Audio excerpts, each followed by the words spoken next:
एक लक्षात ठेव, या कृष्णाची ओळख आहे.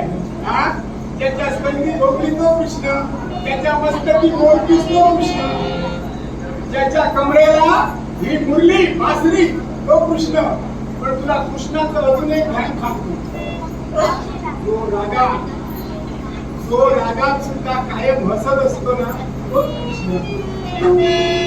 कितीही दुःख असलं तरी हे दुःख आपल्यावर पांघरून न घेता त्या दुःखाला सुद्धा सामोरा जाऊन सतत मला सुद्धा ज्ञाता बोलणं, मला सुद्धा बोलणं माझं तुला सुद्धा अनावर होतं.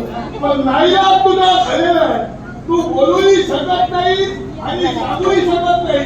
माझं बोलणं अनावर होऊ शकत नाही, तुझा राग अनावर होतोय. कारण म्हणजे काय झालंय, तुझ्यासारखी ही तरणी काठी पोरं फक्त रागालाच चालतात, बाकी काय करावं हे त्यांना कळत नाही आणि म्हणून ते होत नाही. अरे नुसता राग धरून चालत नाही. अरे या विश्वात शांती सुद्धा खूप महत्वाची आहे आणि तो शांतीचा दाता आणि कर्तव्याचा प्रस्कर्ता गोपाळ कृष्ण लिंगा समोर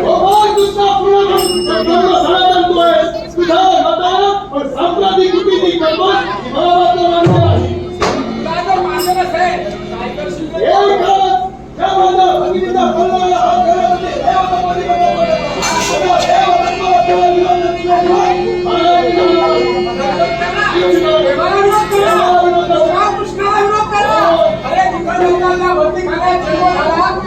माझे शत्रूच महाराज आहे आणि म्हणून एक लक्षात ठेव, माझे शत्रू अनेक आहे, त्याच्यात तुझी आणि मी एकाची भर नको म्हणून तुला सांग. माझी भर न होईना खाली तरी चालेल. माझ्या हकीचा संरक्षणाचा बोलावली आणि तरी देवा तिला शिराचा संरक्षण करू.